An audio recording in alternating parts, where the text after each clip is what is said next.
Chapter 5 of Greenmantle. Further Adventures of the Same. Next morning there was a touch of frost and a nip in the air which stirred my blood and put me in buoyant spirits. I forgot my precarious position and the long road I had still to travel. I came down to breakfast in great form, to find Peter's even temper badly ruffled. He had remembered Stum in the night and disliked the memory. This he muttered to me as we rubbed shoulders at the dining-room door. Peter and I got no opportunity for private talk. The lieutenant was with us all the time, and at night we were locked in our rooms. Peter discovered this through trying to get out to find matches, for he had the bad habit of smoking in bed. Our guide started on the telephone and announced that we were to be taken to see a prisoners' camp. In the afternoon I was to go somewhere with Stum, but the morning was for sightseeing. "You will see," he told us, "how merciful is a great people. You will also see some of the hated English in our power. That will delight you. They are the forerunners of all their nation."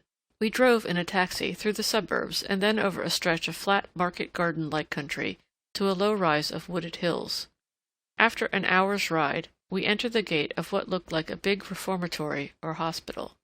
I believe it had been a home for destitute children. There were sentries at the gate and massive concentric circles of barbed wire through which we passed under an arch that was let down like a portcullis at nightfall.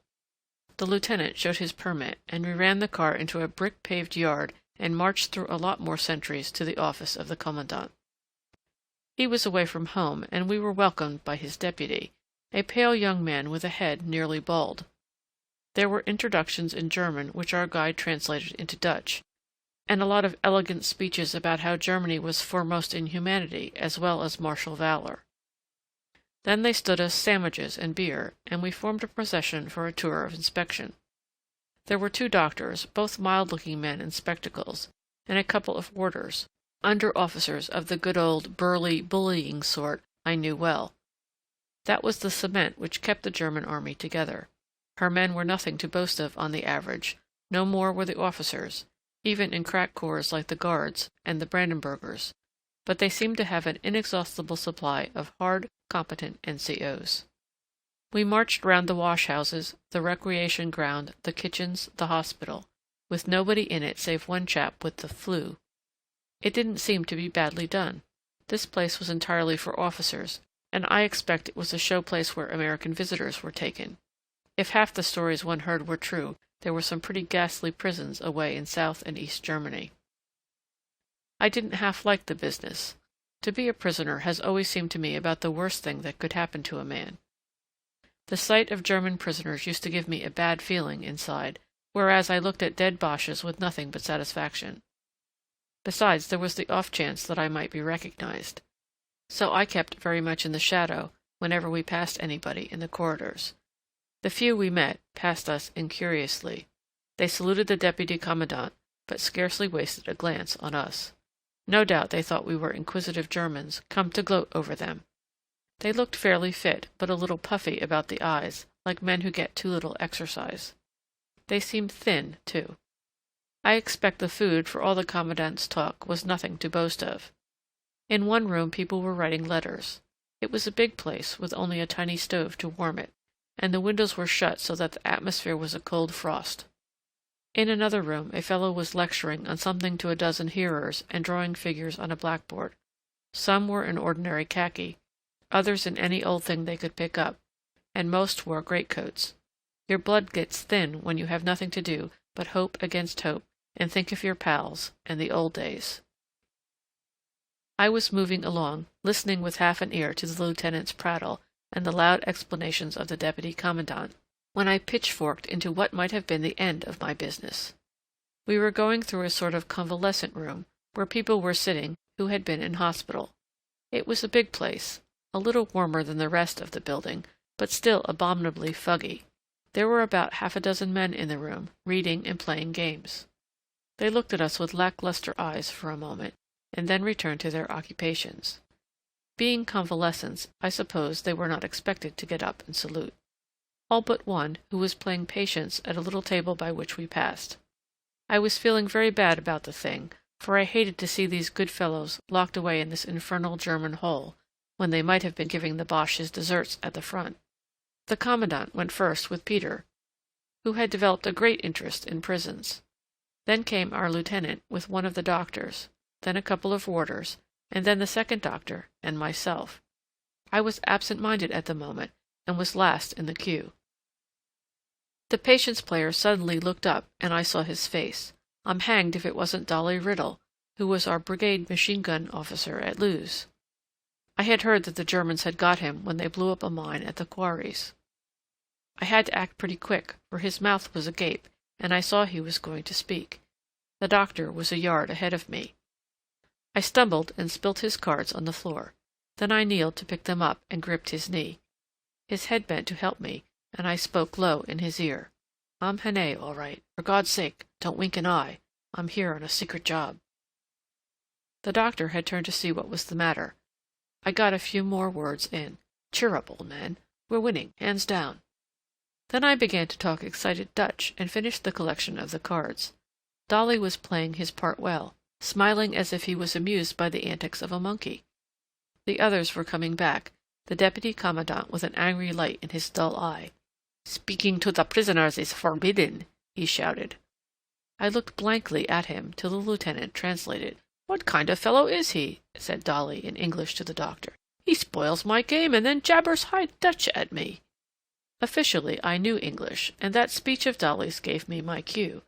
I pretended to be very angry with the very damned Englishman, and went out of the room close by the deputy commandant, grumbling like a sick jackal. After that I had to act a bit. The last place we visited was the close confinement part, where prisoners were kept as a punishment for some breach of the rules. They looked cheerless enough, but I pretended to gloat over the sight, and said so to the lieutenant, who passed it on to the others. I have rarely in my life felt such a cad. On the way home, the lieutenant discoursed a lot about prisoners and detention camps, for at one time he had been on duty at Erzurum. Peter, who had been in quad more than once in his life, was deeply interested, and kept on questioning him. Among other things he told us was that they often put bogus prisoners among the rest, who acted as spies. If any plot to escape was hatched, these fellows got into it and encouraged it. They never interfered till the attempt was actually made, and then they had them on toast. There was nothing the Boche liked so much as an excuse for sending a poor devil to solitary. That afternoon Peter and I separated. He was left behind with the lieutenant, and I was sent off to the station with my bag in the company of a Landsturm sergeant. Peter was very cross, and I didn't care for the look of things, but I brightened up when I heard I was going somewhere with Stumm. If he wanted to see me again, he must think me of some use, and if he was going to use me, he was bound to let me into his game. I liked Stumm about as much as a dog likes a scorpion, but I hankered for his society. At the station platform, where the ornament of the Landsturm saved me all the trouble about tickets, I could not see my companion. I stood waiting while a great crowd, mostly of soldiers, swayed past me and filled all the front carriages. An officer spoke to me gruffly and told me to stand aside behind a wooden rail. I obeyed, and suddenly found Stumm's eyes looking down at me. "You know German?" he asked sharply. "A dozen words," I said carelessly. "I've been to Windhoek and learned enough to ask for my dinner. Peter, my friend, speaks it a bit." "So," said Stumm. "Well, get into the carriage. Not that one. There, thickhead." I did as I was bid. He followed, and the door was locked behind us. The precaution was needless, for the sight of Stumm's profile at the platform end would have kept out the most brazen. I wondered if I had woken up his suspicions.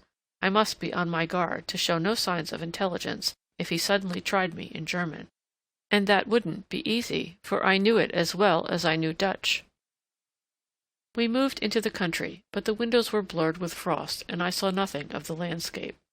Stumm was busy with papers and let me alone.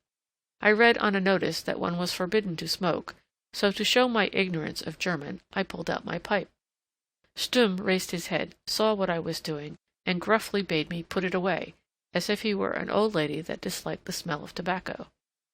In half an hour I got very bored, for I had nothing to read, and my pipe was verboten. People passed now and then in the corridors, but no one offered to enter. No doubt they saw the big figure in uniform and thought he was the deuce of a staff swell who wanted solitude. I thought of stretching my legs in the corridor, and was just getting up to do it when somebody slid the door back and a big figure blocked the light. He was wearing a heavy ulster and a green felt hat. He saluted Stum, who looked up angrily, and smiled pleasantly on us both. "Say, gentlemen," he said, "have you room in here for a little one? I guess I'm about smoked out of my car by your brave soldiers. I've gotten a delicate stomach." Stum had risen with a brow of wrath, and looked as if he were going to pitch the intruder off the train. Then he seemed to halt and collect himself, and the other's face broke into a friendly grin. "Why, it's Colonel Stum!" he cried. He pronounced it like the first syllable in stomach. "Very pleased to meet you again, Colonel. I had the honor of making your acquaintance at our embassy. I reckon Ambassador Gerard didn't cotton to our conversation that night." And the newcomer plumped himself down in the corner opposite me. I had been pretty certain I would run across blank iron somewhere in Germany, but I didn't think it would be so soon. There he sat staring at me with his full, unseeing eyes, rolling out platitudes to Stum, who was nearly bursting in his effort to keep civil. I looked moody and suspicious, which I took to be the right line. "Things are getting a bit dead at Salonika," said Mr. Blank Iron, by way of a conversational opening. Stum pointed to a notice which warned officers to refrain from discussing military operations with mixed company in a railway carriage. "Sorry," said Blank Iron, "I can't read that tombstone language of yours, but I reckon that notice to trespassers, whatever it signifies, don't apply to you and me. I take it this gentleman is in your party." I sat and scowled, fixing the American with suspicious eyes. "He's a Dutchman," said Stum, "South African Dutch, and he is not happy, for he does not like to hear English spoken." "We'll shake on that," said Blank Iron cordially, "but who said I spoke English? It's good American. Cheer up, friend, for it isn't the call that makes the big wapiti, as they say out west in my country. I hate John Bull worse than a poisoned rattle. The colonel can tell you that." I dare say he could, but at that moment we slowed down at a station, and Stum got up to leave. "Good day to you, Herr Blank Iron," he cried over his shoulder. "If you consider your comfort, don't talk English to strange travellers. They don't distinguish between the different brands." I followed him in a hurry, but was recalled by Blank Iron's voice. "Say, friend," he shouted, "you've left your grip," and he handed me my bag from the luggage rack. But he showed no sign of recognition, and the last I saw of him was sitting sunk in a corner with his head on his chest as if he were going to sleep. He was a man who kept up his parts well. There was a motor car waiting, one of the grey military kind, and we started at a terrific pace over bad forest roads. Stum had put away his papers in a portfolio and flung me a few sentences on the journey. "I haven't made up my mind about you, Brandt," he announced. "You may be a fool or a knave or a good man. If you are a knave, we will shoot you." "And if I am a fool?" I asked. "Send you to the Isar of the Weine. You will be respectable cannon fodder." "You cannot do that unless I consent," I said. "Can't we?" he said, smiling wickedly. "Remember, you are a citizen of nowhere. Technically, you are a rebel, and the British, if you go to them, will hang you, supposing they have any sense. You are in our power, my friend, to do precisely what we like with you." He was silent for a second, and then he said meditatively, "But I don't think you are a fool. You may be a scoundrel. Some kinds of scoundrel are useful enough. Other kinds are strung up with a rope. Of that we shall know more soon." "And if I am a good man?" "You will be given a chance to serve Germany, the proudest privilege a mortal man can have." The strange man said this with a ringing sincerity in his voice that impressed me. The car swung out from the trees into a park lined with saplings, and in the twilight I saw before me a biggish house like an overgrown Swiss chalet. There was a kind of archway with a sham portcullis, and a terrace with battlements which looked as if they were made of stucco. We drew up at a Gothic front door, where a thin, middle-aged man in a shooting jacket was waiting. As we moved into the lighted hall, I got a good look at our host. He was very lean and brown, with the stoop in the shoulder that one gets from being constantly on horseback. He had untidy grizzled hair and a ragged beard, and a pair of pleasant, short-sighted brown eyes. "Welcome, my colonel," he said. "Is this the friend you spoke of?" "This is the Dutchman," said Stum. "His name is Bront. Bront, you see before you Herr Gordian." I knew the name, of course. There weren't many in my profession that didn't. He was one of the biggest railway engineers in the world, the man who had built the Baghdad and Syrian railways and the new lines in German East. I suppose he was about the greatest living authority on tropical construction. He knew the East and he knew Africa. Clearly I had been brought down for him to put me through my paces. A blonde maidservant took me to my room, which had a bare polished floor, a stove, and windows that, unlike most of the German kind I had sampled, seemed made to open. When I had washed, I descended to the hall, which was hung round with trophies of travel, like dervish jibbahs and Masai shields, and one or two good buffalo heads. Presently a bell was rung. Stum appeared with his host, and we went in to supper. I was jolly hungry, and would have made a good meal if I hadn't constantly had to keep jogging my wits. The other two talked in German, and when a question was put to me, Stum translated. The first thing I had to do was to pretend I didn't know German, and look listlessly round the room while they were talking. The second was to miss not a word, for there lay my chance. The third was to be ready to answer questions at any moment, and to show in the answering that I had not followed the previous conversation. Likewise, I must not prove myself a fool in these answers, for I had to convince them that I was useful. It took some doing, and I felt like a witness in the box under a stiff cross-examination, or a man trying to play 3 games of chess at once. I heard Stum telling Gordian the gist of my plan. The engineer shook his head. "Too late," he said. "It should have been done at the beginning. We neglected Africa.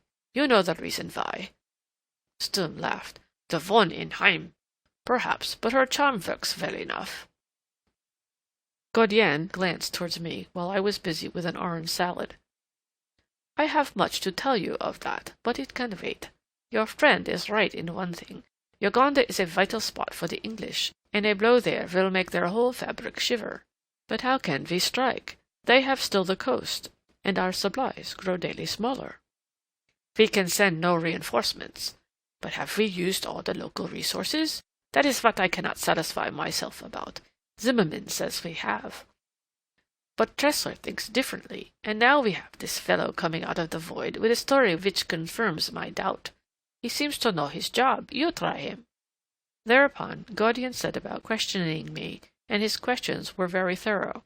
I knew just enough and no more to get through, but I think I came out with credit. You see, I have a capacious memory, and in my time I had met scores of hunters and pioneers, and listened to their yarns. So I could pretend to knowledge of a place even when I hadn't been there. Besides, I had once been on the point of undertaking a job up Tanganyika way, and I had got up that countryside pretty accurately. "You say that with our help you can make trouble for the British on the 3 borders?" Gordian asked at length. "I can spread the fire if someone else will kindle it," I said. "But there are thousands of tribes with no affinities." "They are all African. You can bear me out. All African peoples are alike in one thing. They can go mad, and the madness of one infects the others. The English know this well enough." "Where would you start the fire?" he asked. "Where the fuel is driest, up in the north among the Mussulman peoples. But there you must help me. I know nothing about Islam, and I gather that you do." "Why?" he said. "Because of what you have done already," I answered. Stum had translated all this time, and had given the sense of my words very fairly, but with my last answer he took liberties. What he gave was, because the Dutchman thinks that we have some big card in dealing with the Muslim world. Then lowering his voice and raising his eyebrows, he said some word like Greenmantle. The other looked with a quick glance of apprehension at me. "We had better continue our talk in private, Herr Colonel," he said. "If Herr Bront will forgive us, we will leave him for a little to entertain himself." He pushed the cigar-box towards me, and the two got up and left the room. I pulled my chair up to the stove, and would have liked to drop off to sleep. The tension of the talk at supper had made me very tired. I was accepted by these men for exactly what I professed to be. Stum might suspect me of being a rascal, but it was a Dutch rascal. But all the same I was skating on thin ice. I could not sink myself utterly in the part, for if I did I would get no good out of being there. I had to keep my wits going all the time, and join the appearance and manners of a Backveld Boer with the mentality of a British intelligence officer. Any moment the two parts might clash, and I would be faced with the most alert and deadly suspicion. There would be no mercy from Stum. That large man was beginning to fascinate me, even though I hated him. Gaudienne was clearly a good fellow, a white man and a gentleman. I could have worked with him, for he belonged to my own totem. But the other was an incarnation of all that makes Germany detested, and yet he wasn't altogether the ordinary German, and I couldn't help admiring him. I noticed he neither smoked nor drank. His grossness was apparently not in the way of fleshy appetites. Cruelty, for all I had heard of him in German Southwest, was his hobby. But there were other things in him, some of them good, and he had that kind of crazy patriotism which becomes a religion. I wondered why he had not some high command in the field, for he had had the name of a good soldier. But probably he was a big man in his own line, whatever it was, for the under-secretary fellow had talked small in his presence, and so great a man as Gaudienne clearly respected him. There must be no lack of brains inside that funny pyramidal head. As I sat beside the stove, I was casting back to think if I had got the slightest clue to my real job. There seemed to be nothing, so far. Stum had talked of a von Einheim woman who was interested in his department, perhaps the same woman as the Hilda he had mentioned the day before to the under-secretary. There was not much in that. She was probably some minister's or ambassador's wife who had a finger in high politics.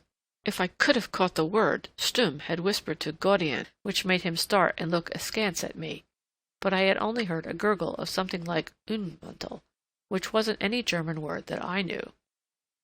The heat put me into a half-doze, and I began dreamily to wonder what other people were doing. Where had Blenkiron been posting to in that train, and what was he up to at this moment?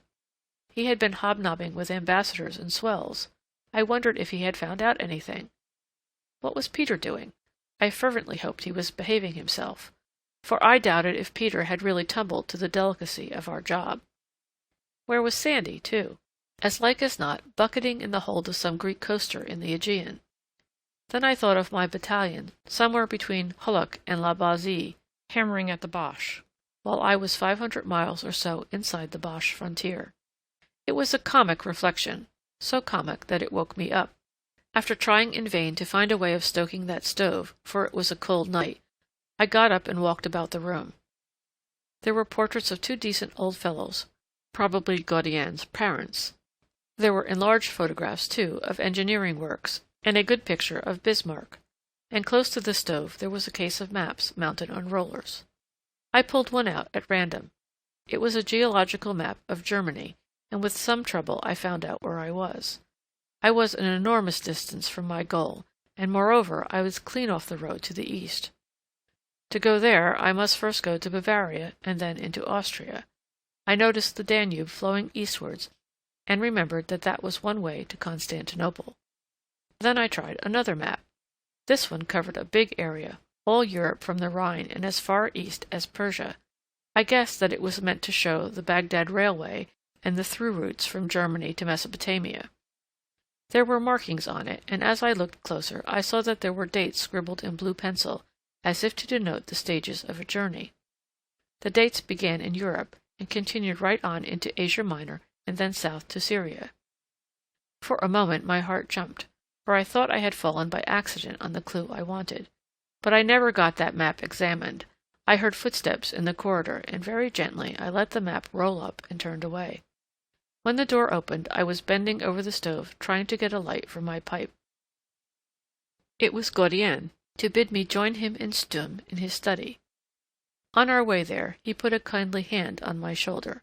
I think he thought I was bullied by Stum, and wanted to tell me that he was my friend, and he had no other language than a pat on the back. The soldier was in his old position with his elbows on the mantelpiece, and his formidable great jaw stuck out. "Listen to me," he said. "Herr Godian and I are inclined to make use of you.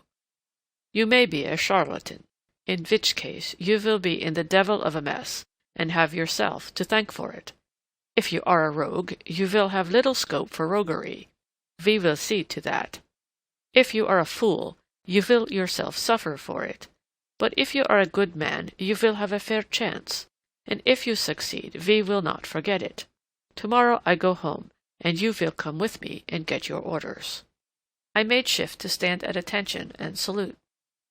Godian spoke in a pleasant voice, as if he wanted to atone for Stumm's imperiousness. "We are men who love our fatherland, Herr Brandt," he said. "You are not of that fatherland, but at least you hate its enemies. Therefore we are allies, and trust each other like allies. Our victory is ordained by God, and we are none of us more than his instruments." Stumm translated in a sentence, and his voice was quite solemn. He held up his right hand, and so did Godian, like a man taking an oath, or a parson blessing his congregation. Then I realized something of the might of Germany. She produced good and bad, cads and gentlemen, but she could put a bit of the fanatic into them all. Chapter 6. The Indiscretions of the Same. I was standing stark naked next morning in that icy bedroom trying to bathe in about a quart of water when Stumm entered. He strode up to me and stared me in the face. I was half a head shorter than him to begin with, and a man does not feel his stoutest when he has no clothes, so he had the pull on me in every way. "I have reason to believe that you are a liar," he growled. I pulled the bed cover round me, for I was shivering with cold, and the German idea of a towel is a pocket handkerchief. I own I was in a pretty blue funk. "A liar," he repeated. "You and that swine Pienaar." With my best effort at surliness, I asked what we had done. "You lied, because you said you know no German. Apparently your friend knows enough to talk treason and blasphemy." This gave me back some heart. "I told you I knew a dozen words, but I told you Peter could talk it a bit. I told you that yesterday at the station." Fervently, I blessed my luck for that casual remark. He evidently remembered, for his tone became a trifle more civil. "You are a precious pair. If one of you is a scoundrel, why not the other?" "I take no responsibility for Peter," I said. I felt I was a cad in saying it, but that was the bargain we had made at the start. "I have known him for years as a great hunter and a brave man. I knew he fought well against the English, but more I cannot tell you. You have to judge him for yourself. What has he done?" I was told, for Stumm had got it that morning on the telephone. While telling it, he was kind enough to allow me to put on my trousers. It was just the sort of thing I might have foreseen. Peter, left alone, had become first bored and then reckless. He had persuaded the lieutenant to take him out to supper at a big Berlin restaurant. There, inspired by the lights and music, novel things for a Baccheveld hunter, and no doubt bored stiff by his company, he had proceeded to get drunk. That had happened in my experience with Peter about once in every 3 years, and it always happened for the same reason. Peter, bored and solitary in a town, went on the spree. He had a head like a rock, but he got to the required condition by wild mixing. He was quite a gentleman in his cups, and not in the least violent, but he was apt to be very free with his tongue, and that was what occurred at the Franciscana. He had begun by insulting the Emperor, it seemed.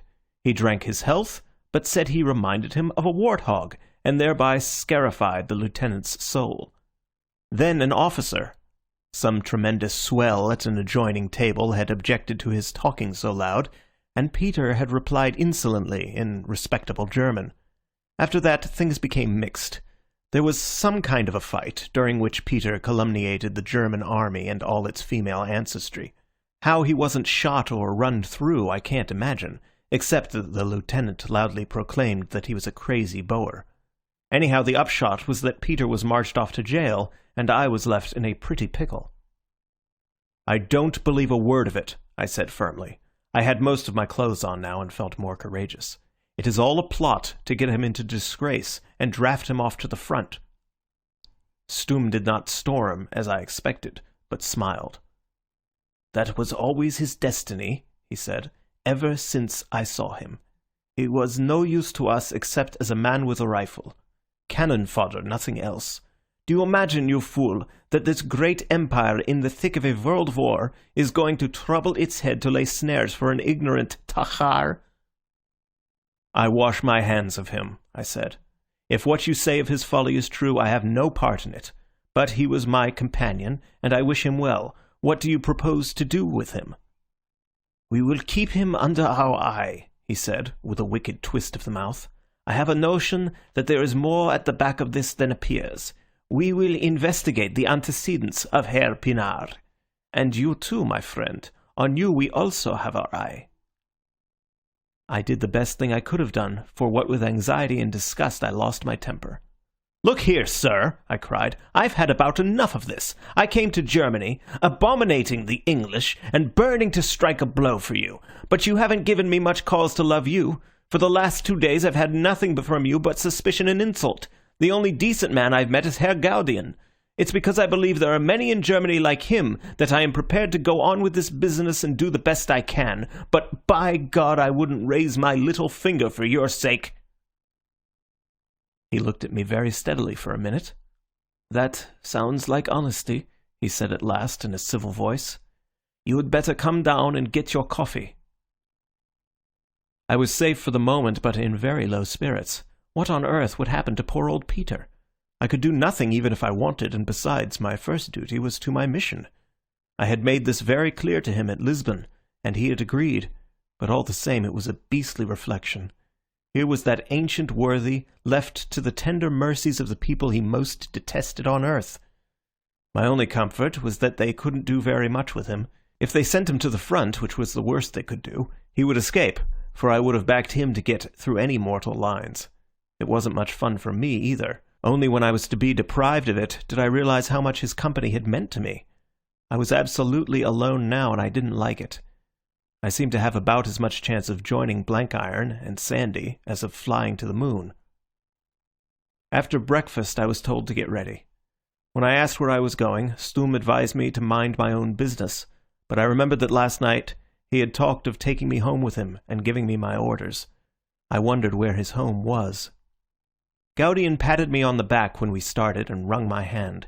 He was a capital good fellow, and it made me feel sick to think that I was humbugging him. We got into the same big grey car with Sturm's servant sitting beside the chauffeur.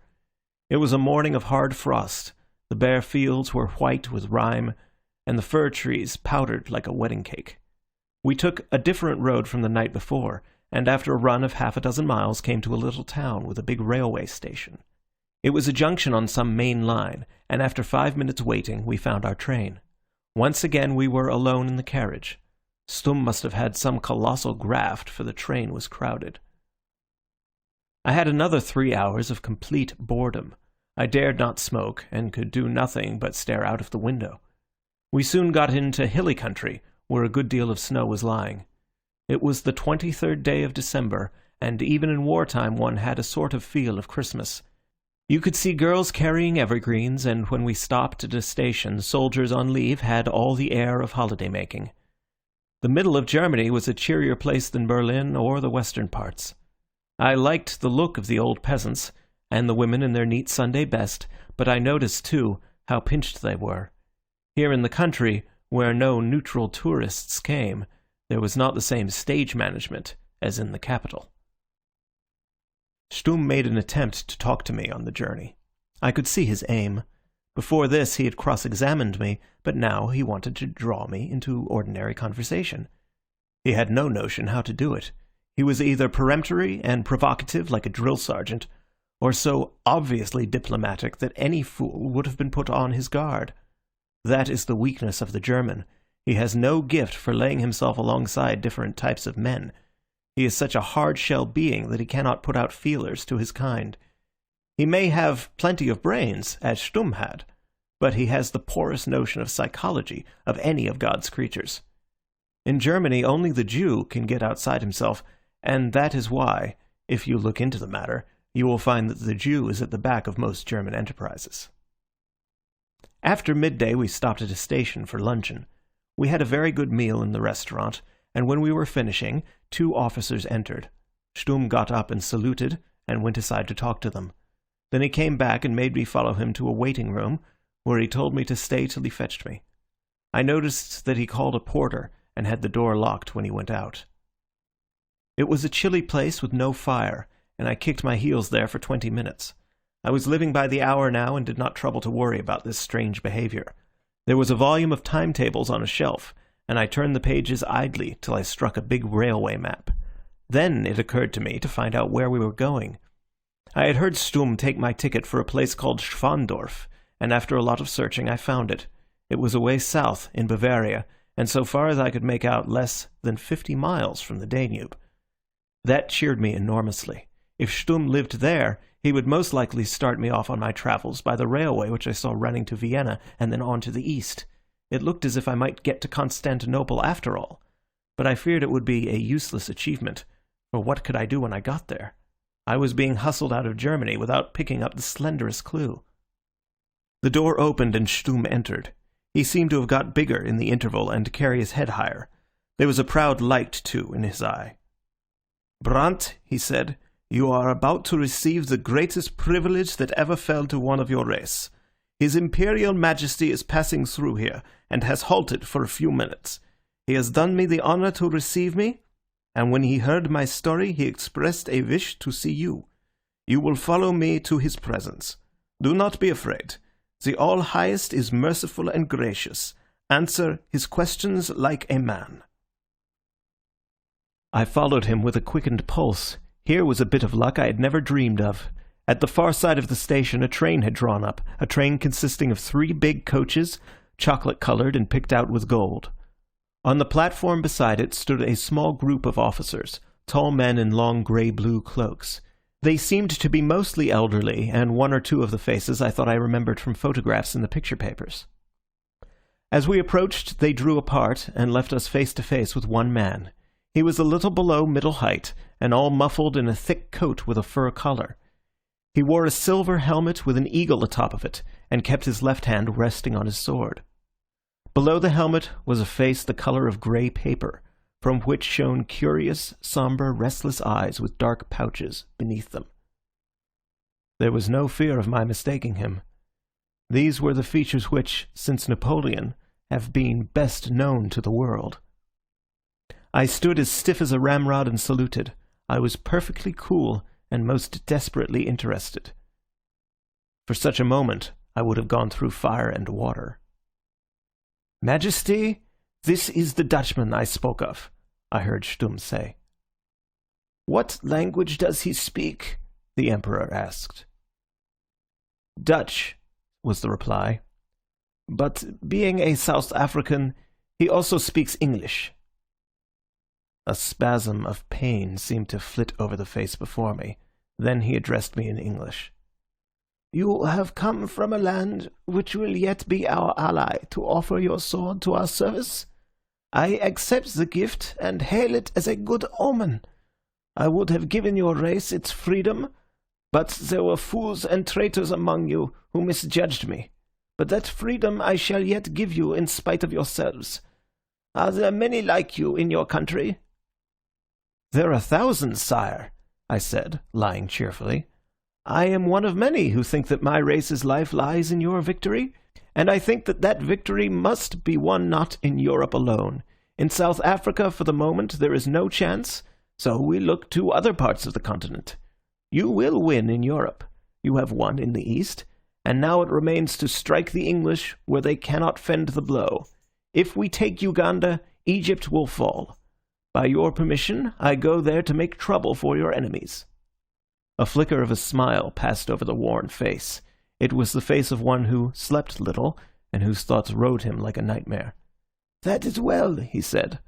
"Some Englishman once said that he would call in the New World to redress the balance of the Old. We Germans will summon the whole earth to suppress the infamies of England. Serve us well, and you will not be forgotten." Then he suddenly asked, "Did you fight in the last South African war?" "Yes, sir. I said. "I was in the commando of that Smuts, who has now been bought by England." "What were your countrymen's losses?" he asked eagerly. I did not know, but I hazarded a guess. "In the field some 20,000, but many more by sickness and in the accursed prison camps of the English." Again a spasm of pain crossed his face. 20,000, he repeated huskily. "A mere handful. Today we lose as many in a skirmish in the Polish marshes." Then he broke out fiercely. "I did not seek the war. It was forced on me. I labored for peace. The blood of millions is on the heads of England and Russia, but England most of all. God will yet avenge it. He that takes the sword will perish by the sword. Mine was forced from the scabbard in self-defense, and I am guiltless. Do they know that among your people?" "All the world knows it, sire," I said. He gave his hand to Stumm and turned away. The last I saw of him was a figure moving like a sleepwalker, with no spring in his step, amid his tall suite. I felt that I was looking on at a far bigger tragedy than any I had seen in action. Here was one that had loosed hell, and the furies of hell had got hold of him. He was no common man, for in his presence I felt an attraction which was not merely the mastery of one used to command. That would not have impressed me, for I had never owned a master. But here was a human being who, unlike Stumm and his kind, had the power of laying himself alongside other men. That was the irony of it. Stumm would not have cared a tinker's curse for all the massacres in history. But this man, the chief of a nation of Stumms, paid the price in war for the gifts that had made him successful in peace. He had imagination and nerves, and the one was white-hot, and the others were quivering. I would not have been in his shoes for the throne of the universe. All afternoon we sped southward, mostly in a country of hills and wooded valleys. Stumm, for him, was very pleasant. His imperial master must have been gracious to him, and he passed a bit of it on to me. But he was anxious to see that I had got the right impression. "The All-Highest is merciful, as I told you," he said. I agreed with him. "Mercy is the prerogative of kings," he said sententiously, "but for us lesser folks, it is a trimming we can well do without." I nodded my approval. "I am not merciful," he went on, as if I needed telling that. "If any man stands in my way, I trample the life out of him. That is the German fashion. That is what has made us great. We do not make war with lavender gloves and fine phrases, but with hard steel and hard brains. We Germans would cure the green sickness of the world. The nations rise against us. Poof! They are soft flesh, and flesh cannot resist iron. The shining plowshare will cut its way through acres of mud." I hastened to add that these were also my opinions. "What the hell do your opinions matter? You are a thick-headed boor of the veld."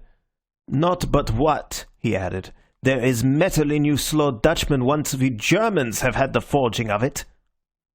The winter evening closed in, and I saw that we had come out of the hills and were in flat country. Sometimes a big sweep of river showed, and looking out at one station I saw a funny church with a thing like an onion on top of its spire. It might almost have been a mosque, judging from the pictures I remembered of mosques. I wished to heaven I had given geography more attention in my time. Presently we stopped, and Stumm led the way out. The train must have been specially halted for him, for it was a one-horse little place whose name I could not make out. The station master was waiting, bowing and saluting, and outside was a motor car with big headlights. Next minute we were sliding through dark woods where the snow lay far deeper than in the north.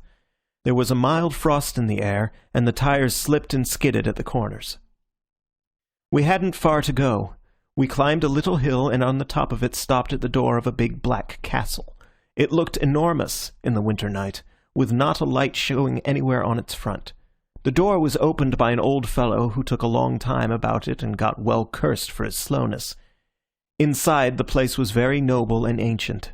Stumm switched on the electric light, and there was a great hall with black tarnished portraits of men and women in old-fashioned clothes, and mighty horns of deer on the walls. There seemed to be no superfluity of servants. The old fellow said that food was ready, and without more ado we went into the dining room, another vast chamber with rough stone walls above the panelling, and found some cold meats on the table beside a big fire. The servant presently brought in a ham omelette, and on that and the cold stuff we dined. I remember there was nothing to drink but water. It puzzled me how Stumm kept his great body going on the very moderate amount of food he ate. He was the type you expect to swill beer by the bucket and put away a pie in a sitting. When we had finished, he rang for the old man and told him that we should be in the study for the rest of the evening. "You can lock up and go to bed when you like," he said, "but see you have coffee ready at 7 sharp in the morning."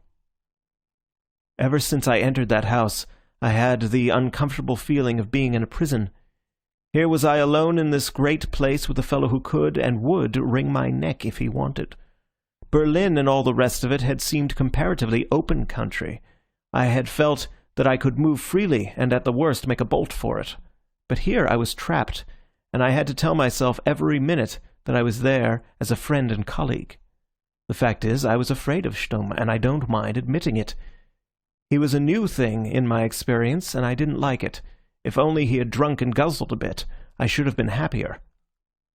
We went up a staircase to a room at the end of a long corridor. Stumm locked the door behind him and laid the key on the table. That room took my breath away, it was so unexpected. In place of the grim bareness of downstairs, here was a place all luxury and colour and light. It was very large, but low in the ceiling, and the walls were full of little recesses with statues in them. A thick grey carpet of velvet pile covered the floor, and the chairs were low and soft and upholstered like a lady's boudoir. A pleasant fire burned on the hearth, and there was a flavour of scent in the air, something like incense or burnt sandalwood. A French clock on the mantelpiece told me that it was 10 minutes past 8. Everywhere on little tables and in cabinets was a profusion of knickknacks, and there was some beautiful embroidery framed on screens. At first sight you would have said it was a woman's drawing room. But it wasn't. I soon saw the difference. There had never been a woman's hand in that place. It was the room of a man who had a passion for frippery, who had a perverted taste for soft, delicate things. It was the complement to his bluff brutality.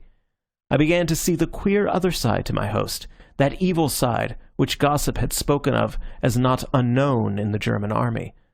The room seemed a horribly unwholesome place, and I was more than ever afraid of Stumm. The hearth-rug was a wonderful old Persian thing, all faint greens and pinks. As he stood on it, he looked uncommonly like a bull in a china shop. He seemed to bask in the comfort of it, and sniffed like a satisfied animal. Then he sat down at an escritoire, unlocked a drawer, and took out some papers. "We will now settle your business, friend Brandt," he said. "You will go to Egypt, and there take your orders from one whose name and address are in this envelope. This card," and he lifted a square piece of grey pasteboard with a big stamp at the corner and some code words stenciled on it, "will be your passport. You will show it to the man you seek. Keep it jealously, and never use it save under orders or in the last necessity. It is your badge as an accredited agent of the German crown." I took the card and the envelope and put them in my pocketbook. "Where do I go after Egypt?" I asked. "That remains to be seen. Probably you will go up the Blue Nile. Reiser, the man you will meet, will direct you. Egypt is a nest of our agents who work peacefully under the nose of the English Secret Service." "I am willing," I said. "But how do I reach Egypt?" "You will travel by Holland and London. Here is your route," and he took a paper from his pocket. "Your passports are ready and will be given you at the frontier." This was a pretty kettle of fish. I was to be packed off to Cairo by sea, which would take weeks, and God knows how I would get from Egypt to Constantinople. I saw all my plans falling to pieces about my ears, and just when I thought they were shaping nicely. Stumm must have interpreted the look on my face as fear. "You have no cause to be afraid," he said. "We have passed the word to the English police to look out for a suspicious South African named Brandt, one of Maritz's rebels. It is not difficult to have that kind of a hint conveyed to the proper quarter. but the description will not be yours. Your name will be Van der Linden, a respectable Java merchant going home to his plantations after a visit to his native shores. You had bet you'll get your dossier by heart, but I guarantee you will be asked no questions. We manage these things well in Germany." I kept my eyes on the fire, where I did some savage thinking. I knew they would not let me out of their sight till they saw me in Holland, and once there would be no possibility of getting back. When I left this house, I would have no chance of giving them the slip. And yet I was well on my way to the east, the Danube could not be 50 miles off, and that way ran the road to Constantinople. It was a fairly desperate position. If I tried to get away, Stumm would prevent me, and the odds were that I would go to join Peter in some infernal prison camp. Those moments were some of the worst I ever spent. I was absolutely and utterly baffled like a rat in a trap. There seemed nothing for it but to go back to London and tell Sir Walter the game was up, and that was about as bitter as death.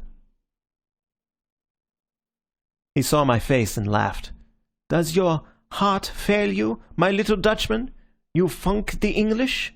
I will tell you one thing for your comfort. There is nothing in the world to be feared except me. Fail, and you have cause to shiver. Play me false, and you had far better never have been born." His ugly, sneering face was close above mine. Then he put out his hands and gripped my shoulders, as he had done the first afternoon. I forget if I mentioned that part of the damage I got at Lewes was a shrapnel bullet down low at the back of my neck.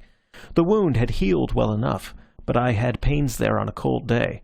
His fingers found the place, and it hurt like hell. There was a very narrow line between despair and black rage. I had about given up the game, but the sudden ache of my shoulders gave me purpose again. He must have seen the rage in my eyes, for his own became cruel.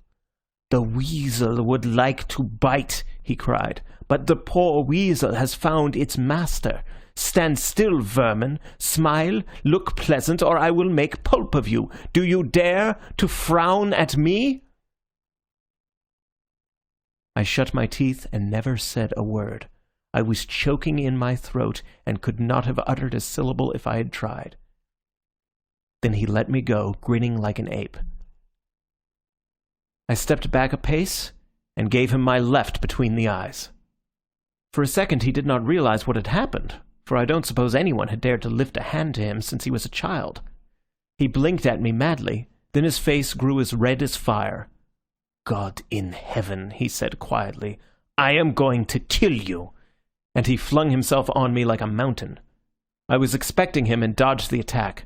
I was quite calm now, but pretty helpless. The man had a gorilla's reach and could give me at least a couple of stone. He wasn't soft either, but looked as hard as granite. I was only just from hospital and absurdly out of training. He would certainly kill me if he could, and I saw nothing to prevent him. My only chance was to keep him from getting to grips, for he could have squeezed in my ribs in 2 seconds. I fancied I was lighter on my legs than him, and I had a good eye. Black Monty at Kimberley had taught me to fight a bit, but there is no art on earth which can prevent a big man in a narrow space from sooner or later cornering a lesser one. That was the danger. Backwards and forwards we padded on the soft carpet. He had no notion of guarding himself, and I got in a good few blows. Then I saw a queer thing. Every time I hit him, he blinked and seemed to pause. I guessed the reason for that. He had gone through life keeping the crown of the causeway, and nobody had ever stood up to him. He wasn't a coward by a long chalk, but he was a bully, and had never been struck in his life. He was getting struck now in real earnest, and he didn't like it. He had lost his bearings, and was growing as mad as a hatter. I kept half an eye on the clock. I was hopeful now, and was looking for the right kind of chance. The risk was that I might tire sooner than him, and be at his mercy. Then I learned a truth I have never forgotten. If you are fighting a man who means to kill you, he will be apt to down you unless you mean to kill him too. Stumm did not know any rules to this game, and I forgot to allow for that. Suddenly, when I was watching his eyes, he launched a mighty kick at my stomach. If he had got me, this yarn would have had an abrupt ending. But by the mercy of God, I was moving sideways when he let out, and his heavy boot just grazed my left thigh. It was the place where most of the shrapnel had lodged, and for a second I was sick with pain and stumbled. Then I was on my feet again, but with a new feeling in my blood. I had to smash Stum or never sleep in my bed again. I got a wonderful power from this new cold rage of mine. I felt I couldn't tire, and I danced round and round his face till it was streaming with blood. His bulky padded chest was no good to me, so I couldn't try for the mark. He began to snort now, and his breath came heavily. "You infernal cad," I said in good round English. "I'm going to knock the stuffing out of you." But he didn't know what I was saying. Then at last he gave me my chance. He half tripped over a little table, and his face stuck forward. I got him on the point of the chin, and put every ounce of weight I possessed behind the blow. He crumpled up in a heap and rolled over, upsetting a lamp and knocking a big china jar in two. His head, I remember, lay under the escritoire, from which he had taken my passport. I picked up the key and unlocked the door. In one of the gilded mirrors I smoothed my hair and tidied up my clothes. My anger had completely gone, and I had no particular ill will left against Stum. He was a man of remarkable qualities, which would have brought him to the highest distinction in the Stone Age. But for all that, he and his kind were back numbers. I stepped out of the room, locked the door behind me, and started out on the second stage of my travels. Chapter 7. Christmastide. Everything depended on whether the servant was in the hall. I had put Strum to sleep for a bit, but I couldn't flatter myself he would long be quiet, and when he came to, he would kick the locked door to matchwood. I must get out of the house without a minute's delay, and if the door was shut and the old man gone to bed, I was done. I met him at the foot of the stairs, carrying a candle. "Your master wants me to send off an important telegram. Where's the nearest office? There's one in the village, isn't there?" I spoke in my best German, the first time I had used the tongue since I crossed the frontier. "The village is 5 minutes off at the foot of the avenue," he said. "Will you be long, sir?" "I'll be back in a quarter of an hour," I said. "Don't lock up till I get in." I put on my ulster and walked out into a clear, starry night. My bag I left lying on a settle in the hall. There was nothing in it to compromise me, but I wished I could have got a toothbrush and some tobacco out of it. So began one of the craziest escapades you can well imagine. I couldn't stop to think of the future yet, but must take one step at a time. I ran down the avenue, my feet cracking on the hard snow, planning hard my program for the next hour. I found the village, 6 houses with one biggish place that looked like an inn. The moon was rising, and as I approached I saw that there was some kind of a store. A funny little 2-seated car was purring before the door, and I guessed this was also the telegraph office. I marched in and told my story to a stout woman with spectacles on her nose, who was talking to a young man. "It is too late," she shook her head. "The Herr Burgrave knows that well. There is no connection from here after 8 o'clock. If the matter is urgent, you must go to Schwandorf." "How far is that?" I asked, looking for some excuse to get decently out of the shop. 7 miles, she said, "but here is Franz in the post-wagon. Franz, you will be glad to give the gentleman a seat beside you." The sheepish-looking youth muttered something which I took to be assent, and finished off a glass of beer. From his eyes and manner, he looked as if he were half drunk. I thanked the woman and went out to the car, for I was in a fever to take advantage of this unexpected bit of luck. I could hear the postmistress enjoining Franz not to keep the gentleman waiting, and presently he came out and flopped into the driver's seat. We started in a series of voluptuous curves, till his eyes got accustomed to the darkness. At first we made good going along the straight, broad highway, lined with woods on one side, and on the other snowy fields melting into haze. Then he began to talk, and as he talked, he slowed down. This by no means suited my book, and I seriously wondered whether I should pitch him out and take charge of the thing. He was obviously a weakling, left behind in the conscription, and I could have done it with one hand. But by fortunate chance I left him alone. "That is a fine hat of yours, mynheer," he said. He took off his own blue peaked cap, the uniform, I suppose, of the driver of the post-wagon, and laid it on his knee. The night air ruffled a shock of tow-colored hair. Then he calmly took my hat and clapped it on his head. "With this thing I should be a gentleman," he said. I said nothing, but put on his cap and waited. "That is a noble overcoat, mine Herr," he went on. "It goes well with the hat. It is the kind of garment I have always desired to own. In 2 days it will be the Holy Christmas, when gifts are given. Would that the good God sent me such a coat as yours." "You can try it on to see how it looks," I said good-humouredly. He stopped the car with a jerk, and pulled off his blue coat. The exchange was soon effected. He was about my height, and my ulster fitted not so badly. I put on his overcoat, which had a big collar that buttoned round the neck. The idiot preened himself like a girl. Drink and vanity had primed him for any folly. He drove so carelessly for a bit that he nearly put us into a ditch. We passed several cottages, and at the last he slowed down. "A friend of mine lives here," he announced. "Gertrude would like to see me in the fine clothes which the most amiable heir has given me. Wait for me, I will not be long." And he scrambled out of the car and lurched into the little garden. I took his place and moved very slowly forward. I heard the door open and the sound of laughing and loud voices. Then it shut, and looking back I saw that my idiot had been absorbed into the dwelling of his Gertrude. I waited no longer, but sent the car forward at its best speed. 5 minutes later the infernal thing began to give trouble. A nut loose in the antiquated steering gear. I unhooked a lamp, examined it, and put the mischief right, but I was a quarter of an hour doing it. The highway ran now in a thick forest, and I noticed branches going off now and then to the right. I was just thinking of turning up one of them, for I had no anxiety to visit Schwandorf, when I heard behind me the sound of a great car driven furiously. I drew in to the right side, thank goodness I remembered the rule of the road, and proceeded decorously, wondering what was going to happen. I could hear the brakes being clamped on, and the car slowing down. Suddenly a big grey bonnet slipped past me, and as I turned my head, I heard a familiar voice.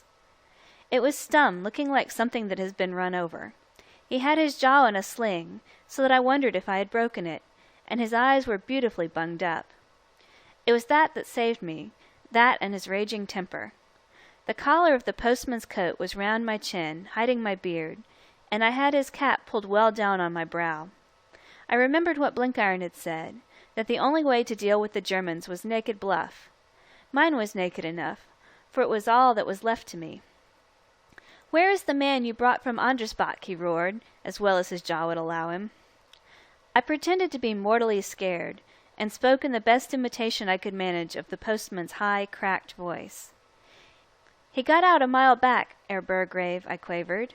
"He was a rude fellow, who wanted to go to Schwandorf, and then changed his mind." "Where, you fool?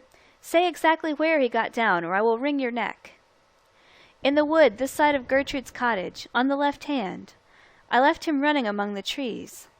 I put all the terror I knew how into my pipe, and it wasn't all acting. "He means the Heinrich's cottage, Herr Colonel," said the chauffeur. "This man is courting the daughter." Stum gave an order, and the great car backed, and as I looked round I saw it turning. Then as it gathered speed it shot forward, and presently was lost in the shadows. I had got over the first hurdle. But there was no time to be lost. Stum would meet the postman, and would be tearing after me any minute. I took the first turning, and bucketed along a narrow woodland road. The hard ground would show very few tracks, I thought, and I hoped the pursuit would think I had gone on to Schwandorf. But it wouldn't do to risk it, and I was determined very soon to get the car off the road, leave it, and take to the forest. I took out my watch and calculated I could give myself 10 minutes. I was very nearly caught. Presently I came on a bit of rough heath, with a slope away from the road, and here and there a patch of black, which I took to be a sand-pit. Opposite one of these I slewed the car to the edge, got out, started it again, and saw it pitch head foremost into the darkness. There was a splash of water, and then silence. Craning over, I could see nothing but murk, and the mark at the lip where the wheels had passed. They would find my tracks in daylight, but scarcely at this time of night.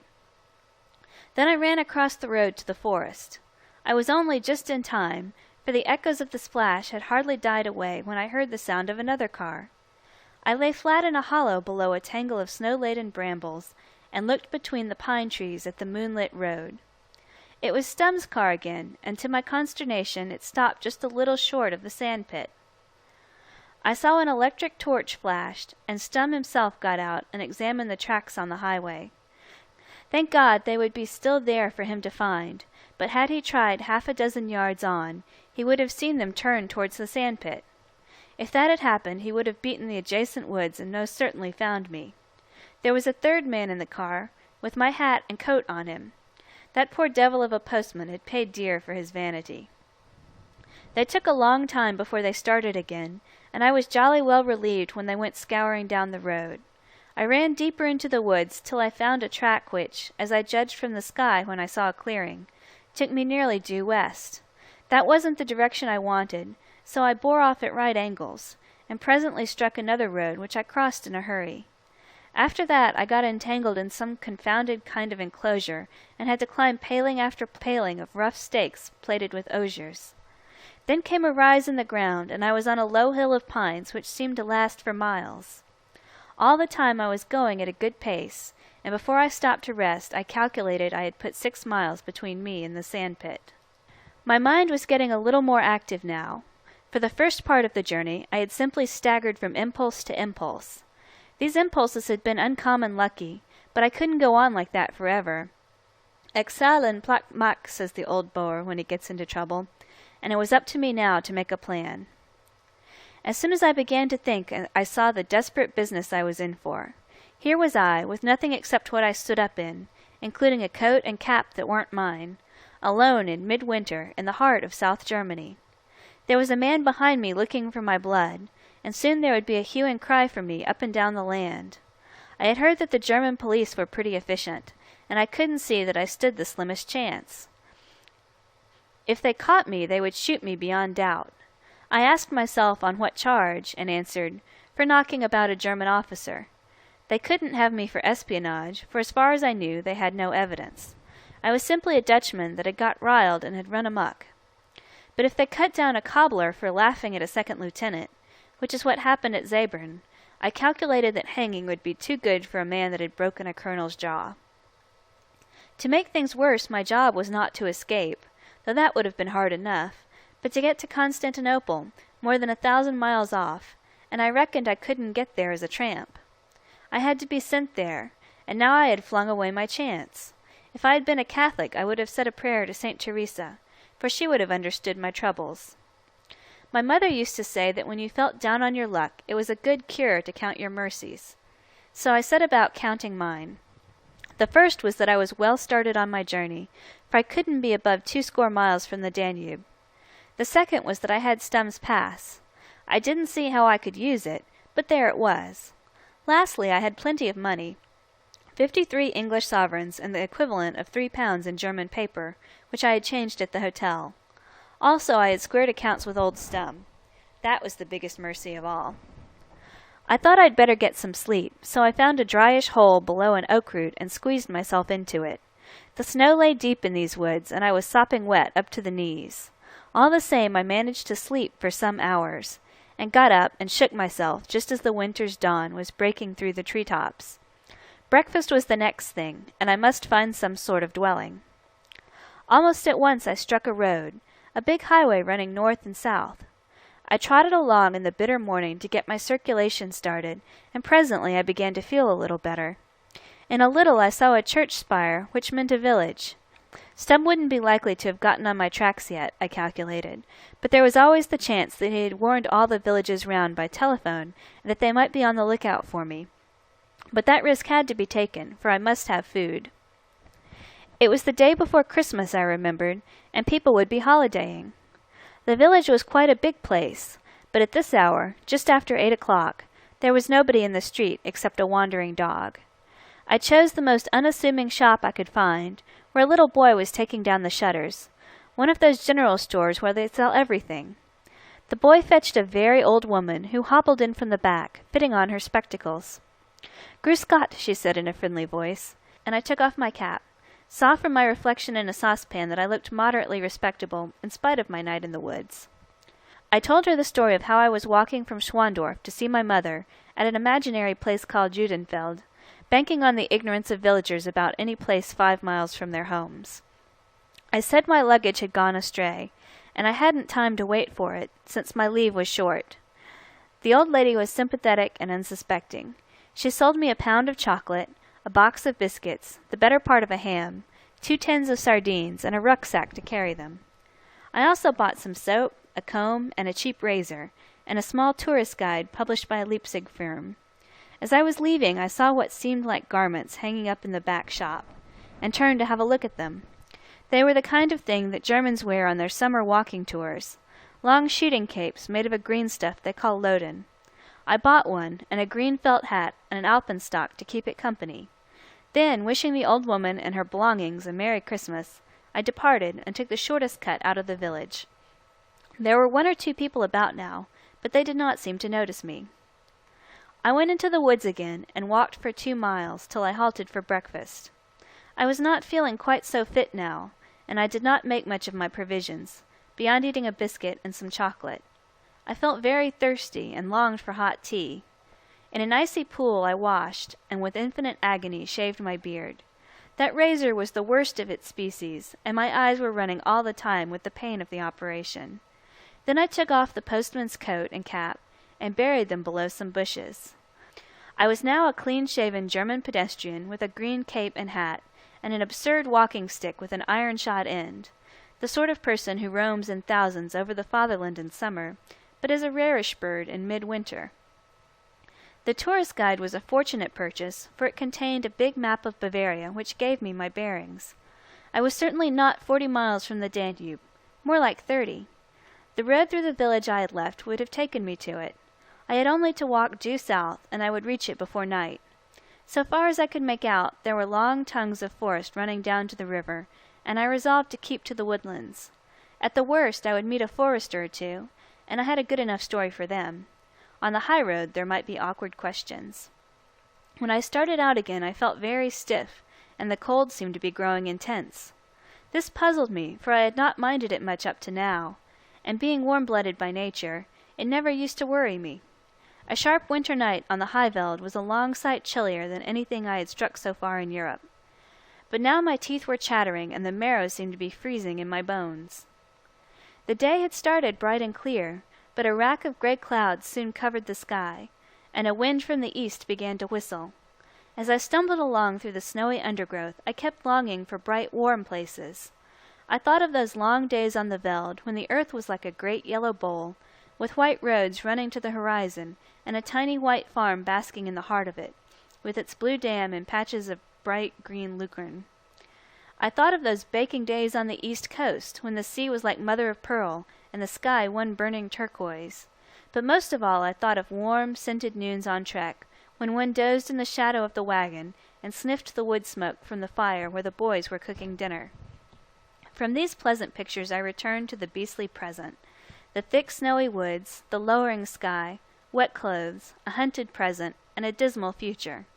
I felt miserably depressed, and I couldn't think of any mercies to count. It struck me that I might be falling sick. About midday I awoke with a start to the belief that I was being pursued. I cannot explain how or why the feeling came, except that it is a kind of instinct that men get who have lived much in wild countries.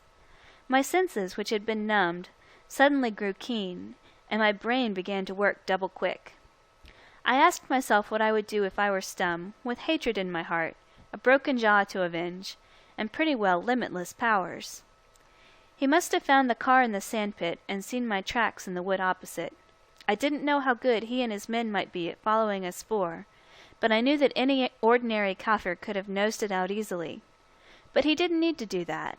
This was a civilized country full of roads and railways.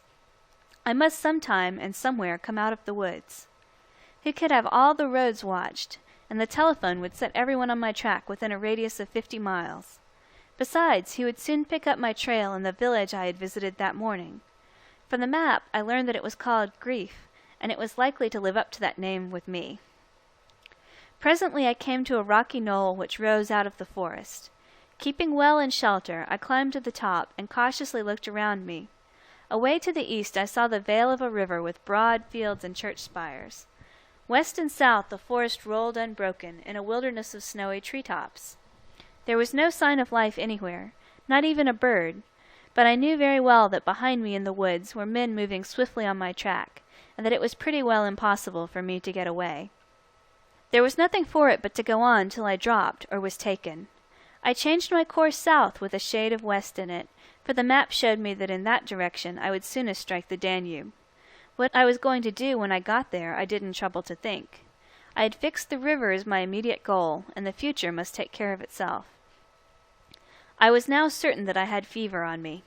It was still in my bones, as a legacy from Africa, and had come out once or twice when I was with the battalion in Hampshire. The bouts had been short, for I had known of their coming and dosed myself.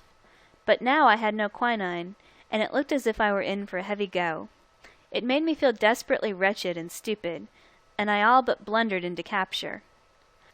For suddenly I came on a road and was going to cross it blindly, when a man rode slowly past on a bicycle. Luckily I was in the shade of a clump of hollies, and he was not looking my way, though he was not 3 yards off. I crawled forward to reconnoitre. I saw about half a mile of road running straight through the forest, and every 200 yards was a bicyclist. They wore uniform and appeared to be acting as sentries. This could only have one meaning. Strum had picketed all the roads and cut me off in an angle of the woods. There was no chance of getting across unobserved. As I lay there with my heart sinking, I had the horrible feeling that the pursuit might be following me from behind, and that at any moment I would be enclosed between 2 fires. For more than an hour I stayed there with my chin on the snow. I didn't see any way out, and I was feeling so ill that I didn't seem to care. Then my chance came suddenly out of the skies. The wind rose, and a great gust of snow blew from the east.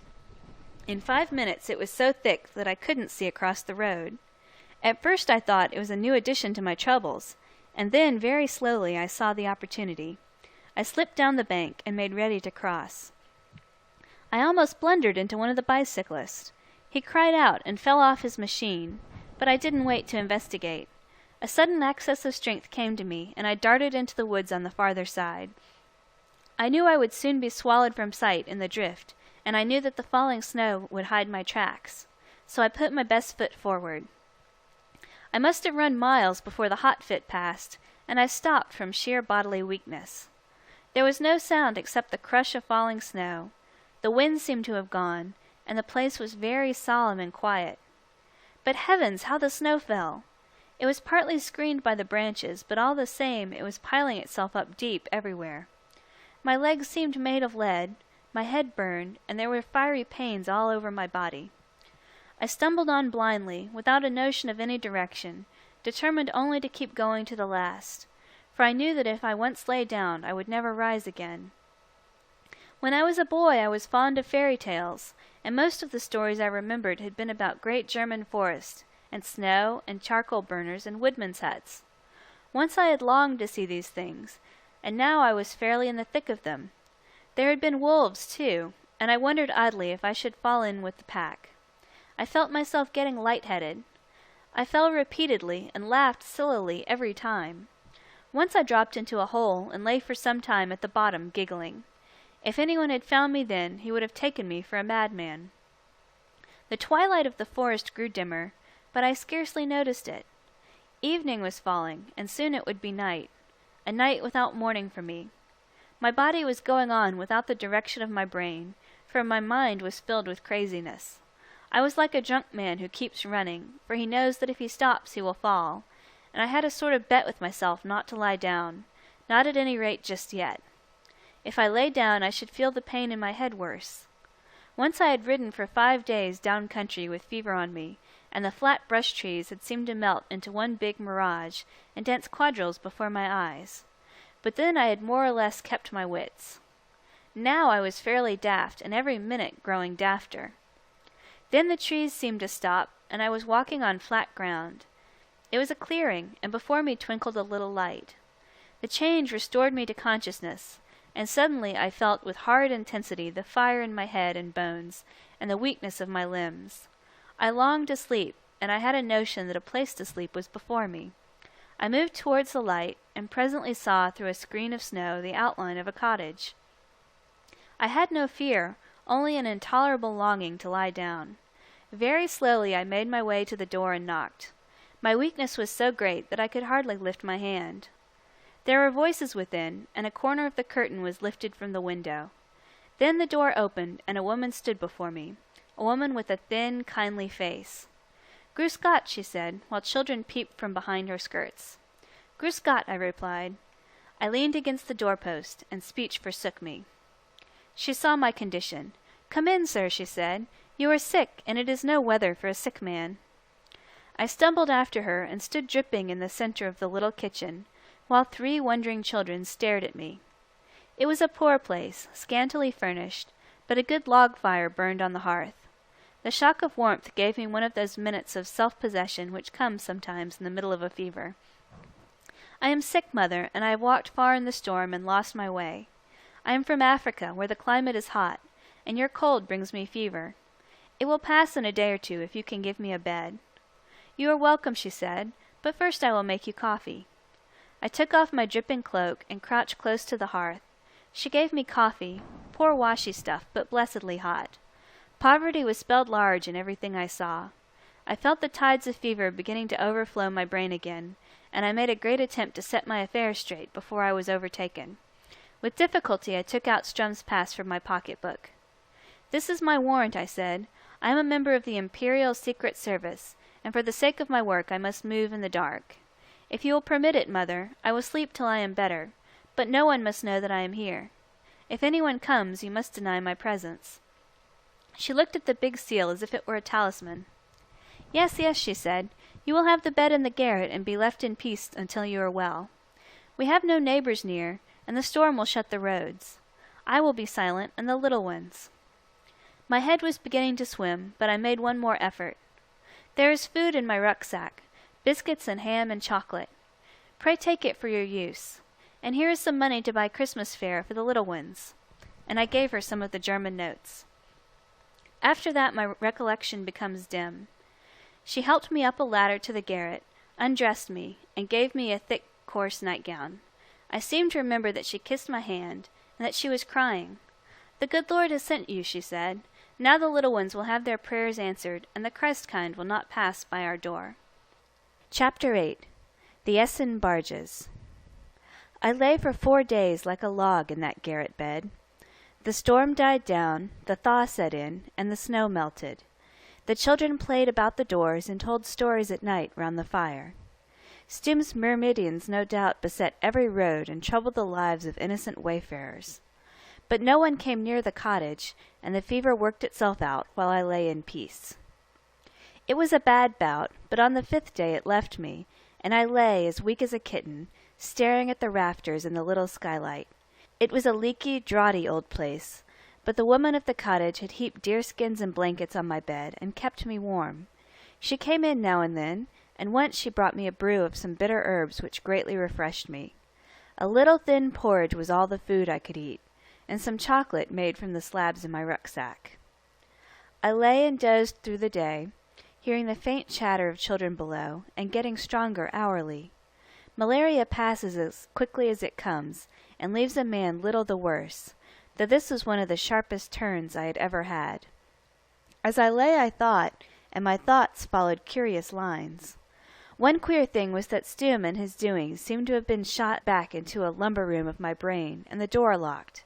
He didn't seem to be a creature of the living present, but a distant memory on which I could look calmly. I thought a good deal about my battalion and the comedy of my present position. You see I was getting better, for I called it comedy now, not tragedy. But chiefly I thought of my mission.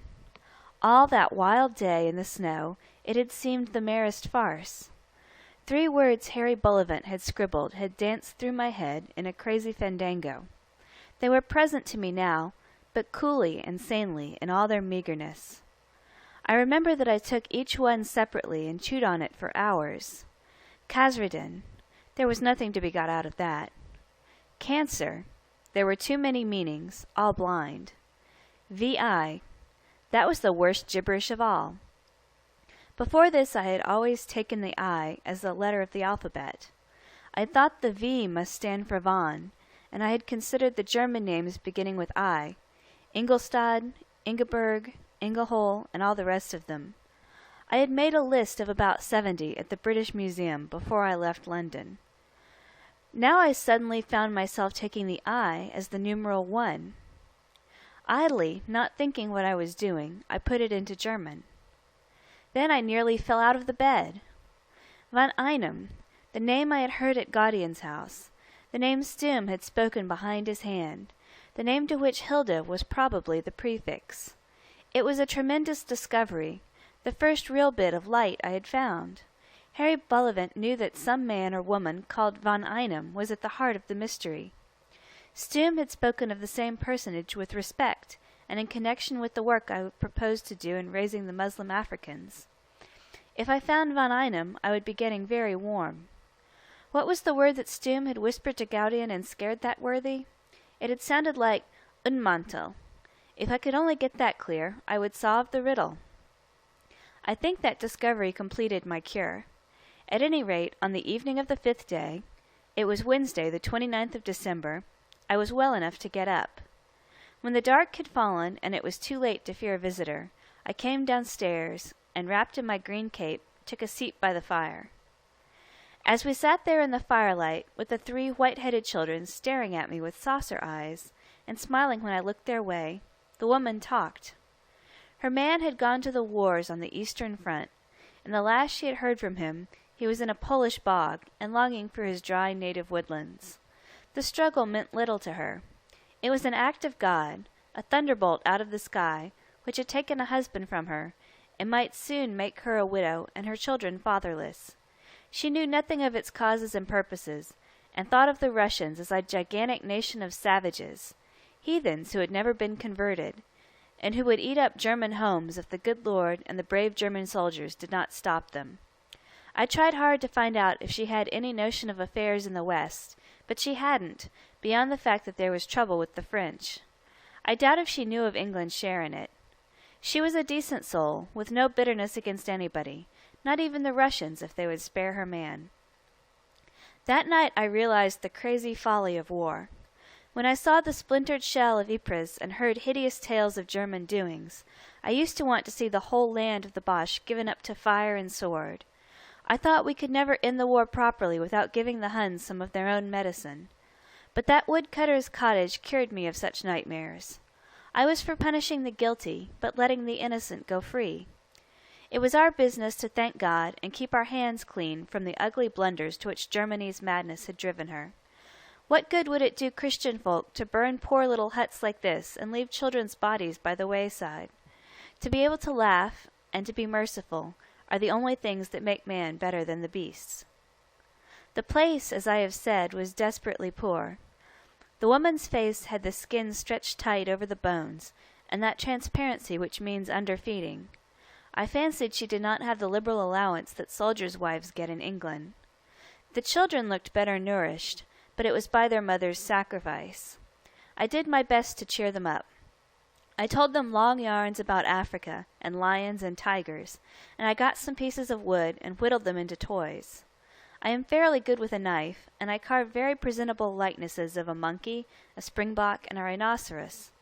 The children went to bed hugging the first toys, I expect, they ever possessed. It was clear to me that I must leave as soon as possible. I had to get on with my business, and besides, it was not fair to the woman. Any moment I might be found there, and she would get into trouble for harboring me. I asked her if she knew where the Danube was, and her answer surprised me. "You will reach it in an hour's walk," she said. "The track through the wood runs straight to the ferry." Next morning after breakfast I took my departure. It was drizzling weather, and I was feeling very lean. Before going, I presented my hostess and the children with 2 sovereigns apiece. "It is English gold," I said, "for I have to travel among our enemies, and use our enemies' money. But the gold is good, and if you go to any town they will change it for you. But I advise you to put it in your stocking foot, and use it only if all else fails. You must keep your home going, for some day there will be peace, and your man will come back from the wars." I kissed the children, shook the woman's hand, and went off down the clearing. They had cried "Auf Wiedersehen," but it wasn't likely I would ever see them again. The snow had all gone, except in patches in the deep hollows. The ground was like a full sponge, and a cold rain drifted in my eyes. After half an hour's steady trudge, the trees thinned, and presently I came out on a knuckle of open ground, cloaked in dwarf junipers. And there before me lay the plain, and a mile off a broad, brimming river. I sat down and looked dismally at the prospect. The exhilaration of my discovery the day before had gone. I had stumbled on a worthless piece of knowledge, for I could not use it. Hilda von Einem, if such a person existed and possessed the great secret, was probably living in some big house in Berlin, and I was about as likely to get anything out of her as to be asked to dine with the Kaiser. Blenkiron might do something, but where on earth was Blenkiron? I dared say Sir Walter would value the information, but I could not get to Sir Walter. I was to go on to Constantinople, running away from the people who really pulled the ropes. But if I stayed I could do nothing, and I could not stay. I must go on, and I didn't see how I could go on. Every course seemed shut to me, and I was in as pretty a tangle as ever any man stumbled into. For I was morally certain that Stum would not let the thing drop. I knew too much, and besides I had outraged his pride. He would beat the countryside till he got me, and he undoubtedly would get me if I waited much longer. But how was I to get over the border? My passport would be no good, for the number of that pass would long ere this have been wired to every police station in Germany, and to produce it would be to ask for trouble. Without it I could not cross the borders by any railway. My studies of the tourist guide had suggested that once I was in Austria, I might find things slacker and move about easier. I thought of having a try at the Tyrol, and I also thought of Bohemia. But these places were a long way off, and there were several thousand chances each day that I would be caught on the road. This was Thursday, the 30th of December, the second last day of the year. I was due in Constantinople on the 17th of January. Constantinople! I had thought myself a long way from it in Berlin, but now it seemed as distant as the moon. But that big sullen river in front of me led to it, and as I looked my attention was caught by a curious sight. On the far eastern horizon, where the water slipped round a corner of hill, there was a long trail of smoke. The streamers thinned out, and it seemed to come from some boat well round the corner, but I could see at least 2 boats in view. Therefore there must be a long train of barges with a tug in tow. I looked to the west and saw another such procession coming into sight. First went a big river steamer. It can't have been much less than 1,000 tons. And after came a string of barges. I counted no less than 6 besides the tug. They were heavily loaded, and their draught must have been considerable, but there was plenty of depth in the flooded river. A moment's reflection told me what I was looking at. Once Sandy, in one of the discussions you have in hospital, had told us just how the Germans munitioned their Balkan campaign. They were pretty certain of dishing Serbia at the first go, and it was up to them to get through guns and shells to the old Turk, who was running pretty short in his first supply. Sandy said that they wanted the railway, but they wanted still more the river, and they could make certain of that in a week. He told us how endless strings of barges, loaded up at the big factories of Westphalia, were moving through the canals from the Rhine or the Elbe to the Danube. Once the first reached Turkey, there would be regular delivery, you see, as quick as the Turks could handle the stuff. And they didn't return empty, Sandy said, but came back full of Turkish cotton and Bulgarian beef and Romanian corn. I don't know where Sandy got the knowledge, but there was the proof of it before my eyes. It was a wonderful sight, and I could have gnashed my teeth to see those loads of munitions going snugly off to the enemy. I calculated they would give our poor chaps hell in Gallipoli. And then, as I looked, an idea came into my head, and with it an 1/8 part of a hope. There was only one way for me to get out of Germany, and that was to leave in such good company that I would be asked no questions. That was plain enough. If I travelled to Turkey, for instance, in the Kaiser's suite, I would be as safe as the mail, but if I went on my own I was done. I had, so to speak, to get my passport inside Germany, to join some caravan which had free marching powers. And there was the kind of caravan before me, the Essen barges. It sounded lunacy, for I guessed that munitions of war would be as jealously guarded as old Hindenburg's health. All the safer, I replied to myself, once I got there. If you are looking for a deserter, you don't seek him at the favourite regimental public house.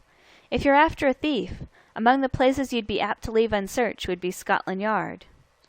It was sound reasoning, but how was I to get on board? Probably the beastly things did not stop once in 100 miles, and Stum would get me long before I struck a halting place. And even if I did get a chance like that, how was I to get permission to travel? One step was clearly indicated, to get down to the river bank at once. So I set off at a sharp walk across squelchy fields, till I struck a road where the ditches had overflowed, so as almost to meet in the middle. The place was so bad that I hoped travellers might be few. And as I trudged, my thoughts were busy with my prospects as a stowaway. If I bought food, I might get a chance to lie snug on one of the barges. They would not break bulk till they got to their journey's end. Suddenly I noticed that the steamer, which was now abreast of me, began to move towards the shore, and as I came over a low rise, I saw on my left a straggling village with a church, and a small landing stage. The houses stood about 1/4 of a mile from the stream, and between them was a straight, poplar-fringed road. Soon there could be no doubt about it. The procession was coming to a standstill. The big tug nosed her way in and lay up alongside the pier, where in that season of flood there was enough depth of water. She signaled to the barges, and they also started to drop anchors, which showed that there must be at least 2 men aboard each. Some of them dragged a bit, and it was rather a cockeyed train that lay in midstream. The tug got out a gangway, and from where I lay I saw 6 men leave it, carrying something on their shoulders. It could only be one thing, a dead body.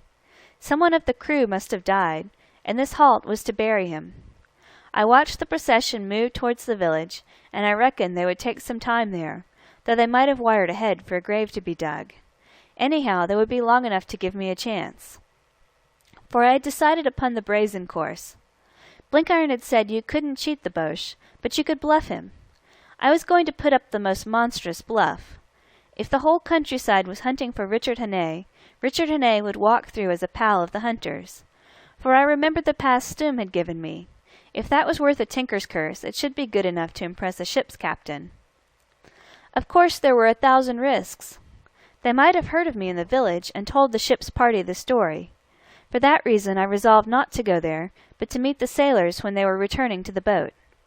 Or the captain might have been warned and got the number of my pass, in which case Stum would have his hands on me pretty soon.